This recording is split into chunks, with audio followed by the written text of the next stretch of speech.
আসসালামু আলাইকুম। আমি মিডিয়াকে সামনে রেখে আমার মেয়ের বিচারের জন্য আমি আজকে প্রেস ক্লাবে আসছি। আমি আমার সন্তানের বিচার চাই। আমার সন্তানকে সবাই শ্বশুরবাড়ির মানুষ রাতের বেলা শ্বাসরোধ করে মেরে তাকে ফ্যানে ঝুলায়া তাকে বলছে যে সে আত্মহত্যা করছে। কিন্তু আমরা যে আলামত দেখেছি, আমরা সে আলামতে কোনোভাবে মেনে নিতে পারি না আমার মেয়ে আত্মহত্যা করছে। কারণ যে মেয়ে ডিপ্লোমা ইঞ্জিনিয়ারিং পড়ার শেষের দিকে, সেই মেয়ে কিভাবে আত্মহত্যা করবে? সে আগের দিন সন্ধ্যার সময় আমার বাসায় আসছে, মেয়ের সাথে আমার কথা বলা হয়েছে। সেই মেয়ে আমার সাথে খাওয়া দাওয়া সব করে গেছে। রাত্রে 10টার দিকে দেখা করে গেছে। সেই মেয়ে রাত্রের বেলা 2টা বাজে মেয়ে কল দিছে তার বড় বোনের কাছে যে বোন, আমাকে আমার স্বামী, আমার শ্বশুরবাড়ির লোক নির্যাতন করতেছে। সবসময় আমাকে যৌতুকের জন্য, ফার্নিচারের জন্য, নানান কথা বলে। আমার স্বামী বলে যে দেহ ব্যবসা কর, তোর মা বাবা যদি ফার্নিচার না দিতে পারে দেহ ব্যবসা করে ফার্নিচার ঘরে আন। ফার্নিচার আনবি না টাকা আনবি, কইতে আনবি আন, দেহ ব্যবসা করে। আমার মেয়েকে অনেক ধরনের কথা বলছে এবং রাত্রে মারধর করা হয়েছে। মারধর করার পরে আমার মেয়েকে যেভাবে হোক মেরে তাকে ফ্যানে ঝুলানো হয়েছে। যেইখানে ফ্যানের উচ্চতা সেইখানে আমার মেয়ে 5 ফিট। আমার মেয়ে সেই ফ্যান লাগুর পায় না। তারা সাজাইছে যে একটা সোফা আর একটা জলচকি দিয়ে সে ফাঁসিতে ঝুলছে। তখন আমার মেয়ে 5 ফিট লম্বায় হাইট, আর মর্গের যে লাশ নিতে আসছে সে হলো 6 ফিট। সে উচ্চতা লাগুর পায় না। আমার মেয়ে কিভাবে লাগুর পাইছে উচ্চতা? সেটা সবাই বলে, সাংবাদিক বলে, গেটের আলামত, সব কিছু আলামত, ফ্যানের আলামত দেখে ওনারা বলছে, ওনারা শিওর হয়েছে এটা নির্ঘাত, অপমৃত্যু না, এটা যত ফ্যামিলি মিলা পরিকল্পিতভাবে মেরে তাকে ঝুলানো হয়েছে। এটা সাংবাদিকরা বলে গেছে। এবং যারা তদন্ত করতে আসছে তারা, একটা মহিলা কনস্টেবল আসছে, সেও বলেছে এটা মেয়ে নিজে আত্মহত্যা করতে পারে না, এটা নিশ্চয়ই ওদের হাত আছে এই মৃত্যুর পিছে। যখন এই কথা বলা হয়েছে কনস্টেবল, তখন কনস্টেবলকে ঝাড়ি দিয়ে বলছে, এই আপনি বেশি বুঝেন, আপনি এত কথা বলেন কেন? এটা মেয়ে নিজেই ফাঁসি নিছে। হয়তো মেয়েকে উস্কানো হয়েছে, তাকে অনেক কটু কথা বলা হয়েছে, যার জন্য মেয়ে ফাঁসি নিছে। কিন্তু যত মিডিয়া গেছে সে আলামত দেখে মিডিয়াকে কিছুই বলতে পারে নাই যে এটা মেয়ে সত্যি ফাঁসি নিছে। মেয়েকে মেরে, শ্বাসরোধ করে মেরে তাকে ঝুলানো হয়েছে। এইটাই ফ্যানের আলামত এবং ঘরের আলামত, সব কিছু। তারপরে রাত 2টার পরের ঘটনা, রাত 2টার থেকে 3টার পরে আমার মেয়েকে যেভাবে হোক হাতাহাতি করা হোক, যেভাবে হোক, ছেলে বলছে, ছেলে নিজে মিডিয়াকে স্বীকারোক্তি দিছে, তাকে এখানে ধরেছে, কিন্তু এখানে ধরে নাই, তাকে এইখানে ধরে যেভাবে হোক আমার মেয়েকে মেরে ফেলছে। মিডিয়াকে বলছে আমি ওকে একটা খারাপ ভাষায় কথা বলছি, ও আমাকে পাল্টা জবাব দিছে, যার কারণে আমি ওর মুখ চাইপা ধরছি। কারণ মুখ চাইপা ধরছে, সে মুখ চাইপা ধরছে না গলা চাইপা ধরছে, সেটা মিডিয়া বুঝে নেন আপনারা। যে আমার মেয়ের বিচার আপনাদের কাছে দিলাম, আপনাদের কাছে তুলে দিলাম, আপনারা আমার মেয়ের বিচার, সুষ্ঠু বিচার করে দেন।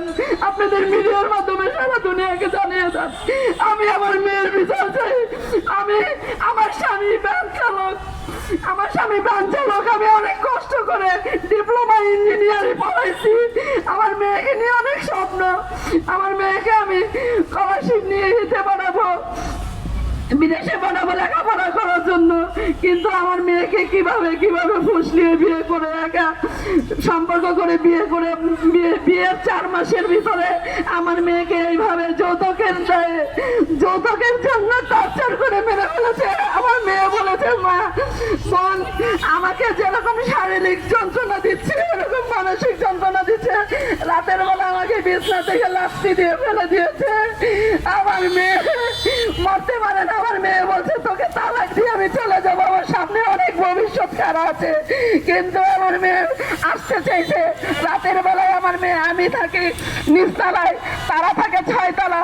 আমার মেয়েকে মেরে তারা সব প্রমাণ মিটিয়ে তারা থানা পুলিশ সব এক করে সকাল 11টা বাজে আমাকে জানাইছে। আমার ছোট ছেলে 16 বছরের, আমার ছোট ছেলেকে 9টা বাজে পাঠাইছি, যাও তো বোন কি করে দেখে আসো।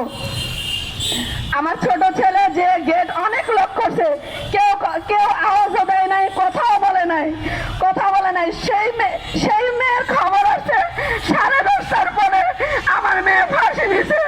আমি তাৎক্ষণিক দৌড়ে উপরে যাই দেখে আমার মেয়ের লাশ নিচে পড়া। আমার মেয়ে কথা বলে না। আমি অনেক চেক করছি, আমি অনেক আত্মনা, অনেক চিল্লাচিল্লি করছি। তাৎক্ষণিক দেখি লাশের উপরে ঘাড়ে আমার মেয়ের জামাই, সে আমার মেয়ের মোবাইল নিয়ে টিপাটিপি করতেছে। নিশ্চয়ই সেই মোবাইলে কিছু ছিল, সেই মোবাইলের এভিডেন্স মিটানোর জন্য সে চেষ্টা করছে। তখনই আমি তার মোবাইল হাতের থেকে কেড়ে নিয়ে আমি বলছি, এই তুই আমার মেয়ের মোবাইল নিয়ে কি করতেছিস, প্রমাণ মিটাইতেছিস? মোবাইলে এক চটকনা দিয়ে আমি তার হাতের থেকে মোবাইল নিয়ে গেছি।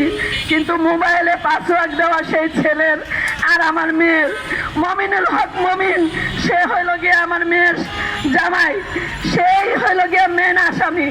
তার বড় ভাই হলো নাদিম, তার ছোট ভাই হলো রাতিন, তার বাসুর মেজু বাসুরের নাম হইল গিয়া শিমুল, তার মায়ের নাম হইল গিয়া, তার ছেলের মায়ের নাম হইল গিয়া বেবি, তার বাপের নাম হইল গিয়া বাবু মিয়া। সে তারা 6 জন মানুষ ঘরের ভিতরে থাকতে একটা মেয়ে যদি কোনো অত্যাচারে ফাঁসি নেয়, তারা 6 জনকে আমার মেয়েকে বাঁচাইতে পারে নাই। তারা বলে ফাঁসি নিয়ে মরছে। যদি ফাঁসি নিয়ে মরবো, তারা 6 জন কি করেছে? তারা 6 জন একই ঘরের ভিতরে বসবাস করে, যৌথ ফ্যামিলি বসবাস করে। তারা আমার মেয়েকে বাঁচানোর চেষ্টা করে নাই। তারা বলে আর যদি ফাঁসি নিয়ে মরতো, আমার মেয়ে ফাঁসিতে ঝুলতো। আমি তো আমার মেয়েকে ফাঁসিতে পাইনি।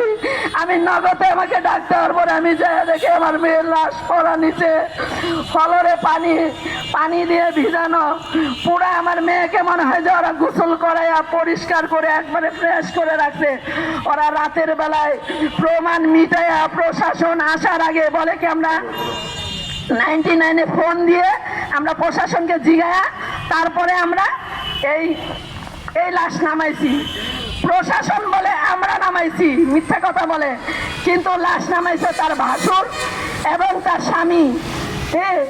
আর যে গেট ভাঙার কোনো আলামত নাই, শুধু সিকিউরিটা মিডিয়া বলছে 2টা নাট স্ক্রুড্রাইভার দিয়ে খুলে খালি সিটকেটা একটু বাঁকা করে দিয়েছে। আর ফ্যানের যে ধুলাবালু, সামান্যতম ধুলাবালু সরে নাই। একটা জর্জেট শাড়ি দিয়ে যদি ফাঁসি নেয়, সেই মেয়ের ফাঁসি ছুলে যাবে। জর্জেট শাড়ি, পিছলা শক্ত জর্জেট শাড়ি, সে যদি ফাঁসি নেয় তার গলা ছুলে যাবে। কিন্তু তার গলায় হালকা একটু আর এইখানে এভাবে কালো কালো দাগ।